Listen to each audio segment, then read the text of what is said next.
Hey everyone, welcome back to another video of this channel. आज की video में हम डिस्कस करेंगे CSIR नेट नवंबर 2020 के पेपर को और आज की जो हमारी सेक्शन होगी वो होगी लीनियर अलजेब्रा। तो चलिए स्टार्ट करते हैं आज की वीडियो को। आज का जो हमारा क्वेश्चन है वो बेसिकली कुछ इस तरीके का है। इसमें हम मान के चलेंगे कि A जो है वो एक 2x2 का रियल मैट्रिक्स है और इसी के साथ ही हमें दो चीजें दी गई हैं। सबसे पहली चीज ये है कि डिटर्मिनेंट जो है A मैट्रिक्स का वो 1 के बराबर होगा और दूसरी चीज ये है कि ट्रेस जो है A मैट्रिक्स का वो 3 के बराबर होगा और इतनी ही इंफॉर्मेशन जो है वो हमें दी गई है इस क्वेश्चन के अंदर। अब इस क्वेश्चन में बेसिकली क्या पूछा गया है कि हमें निकालनी है value trace of A square की और इसकी वैल्यू जो है वो हमें दी गई है ऑप्शंस के रूप में। सबसे पहले हमें ऑप्शन ए में दिया गया है कि इसकी वैल्यू 2 के बराबर होगी, ऑप्शन बी में दिया गया है 10, ऑप्शन सी में दिया गया है 9 और last but not the least हमें ऑप्शन डी में दिया गया है 7। तो इस क्वेश्चन में बेसिकली क्या है कि हमें 4 ऑप्शंस दिए गए हैं और हमें बताना है कि इन चारों में से करेक्ट आंसर क्या है। और क्योंकि ये क्वेश्चन जो है वो पूछा गया है हमें पार्ट बी के सेक्शन के अंदर, तो इसका मतलब ये है कि इसमें एक ही आंसर जो है वो बिल्कुल सही होगा। तो चलिए डिस्कस करते हैं इस क्वेश्चन के सोल्यूशन के बारे में। और इस क्वेश्चन के सोल्यूशन को डिस्कस करने से पहले हम डिस्कस करेंगे कुछ रिजल्ट्स जो कि हम यूज करेंगे आज के क्वेश्चन के लिए। सबसे पहले रिजल्ट में जो है हम डिस्कस करेंगे ट्रेस ऑफ मैट्रिक्स के बारे में।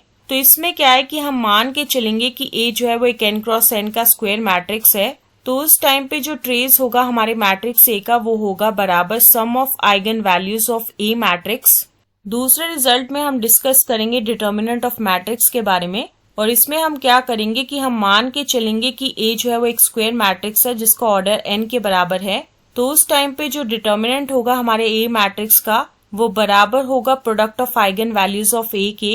तीसरे रिजल्ट में ये चीज है कि अगर हम मान के चल रहे हैं कि लैम्डा जो है वो आइगन वैल्यू है हमारे A मैट्रिक्स की, तो उस टाइम पे हम ये चीज कहेंगे कि लैम्डा की पावर k जो है वो आइगन वैल्यू होगी हमारी A के पावर k मैट्रिक्स की, जहाँ पे हमारा k जो है वो एक पॉजिटिव इंटीजर है। चौथे रिजल्ट में ये चीज है कि हम मान के चलेंगे कि A जो है वो एक 2x2 का मैट्रिक्स है। तो उस टाइम पे जो कैरेक्टरिस्टिक इक्वेशन होगी हमारे A मैट्रिक्स की वो कुछ इस तरीके की होगी, lambda square minus trace of A into lambda plus determinant of A is equal to 0।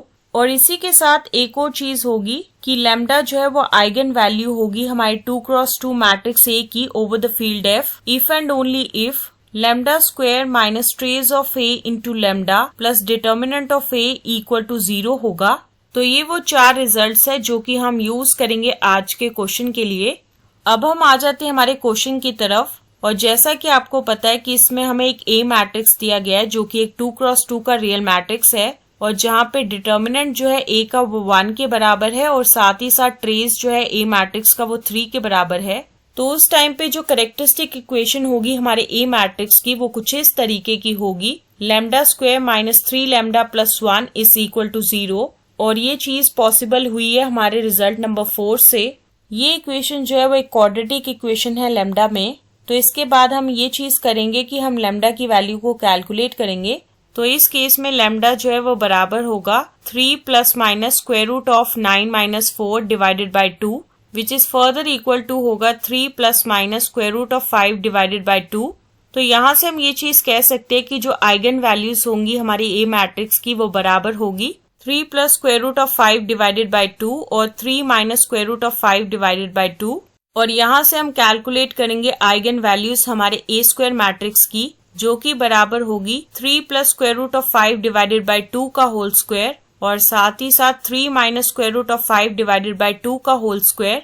और ये चीज पॉसिबल हुई है हमारे रिजल्ट नंबर 3 की वजह से और इस केस में हमारा k जो है वो बेसिकली 2 के बराबर है। A स्क्वायर की आइगन वैल्यूज निकालने के बाद अब हम फाइनली कैलकुलेट करेंगे ट्रेस ऑफ A स्क्वायर जो कि बराबर होगा sum of eigen values of A square. और ये चीज पॉसिबल हुई है हमारे रिजल्ट नंबर 1 से जो कि फर्दर बराबर होगा 3 plus square root of 5 divided by 2 का whole square plus 3 minus square root of 5 divided by 2 का होल स्क्वायर जो कि फर्दर इसके बराबर होगा 9/4 plus 5/4 plus 3 into square root of 5 divided by 2 plus 9/4 plus 5/4 minus 3 into square root of 5 divided by 2।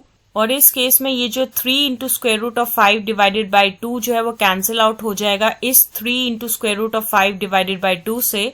तो उसके बाद ये चीज जो है वो फर्दर कुछ इस तरीके की होगी, 2 into 9 by 4 plus 2 into 5 by 4 which is further equal to होगा 9 by 2 plus 5 by 2 which is equal to होगा 14 divided by 2 and which is further equal to होगा 7 के बराबर। तो इस पूरे डिस्कशन से हमें ये चीज पता चल रही है कि जो ट्रेस है ए स्क्वायर मैट्रिक्स का वो बराबर होगा 7 के, और ये चीज जो है वो मैच कर रही है हमारे ऑप्शन डी से।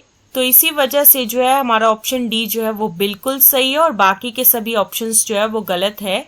और इस क्वेश्चन के सोल्यूशन के साथ ही हम एंड करते हैं आज की वीडियो को और मिलेंगे नेक्स्ट वीडियो में नए क्वेश्चन के साथ। So stay tune for the next video.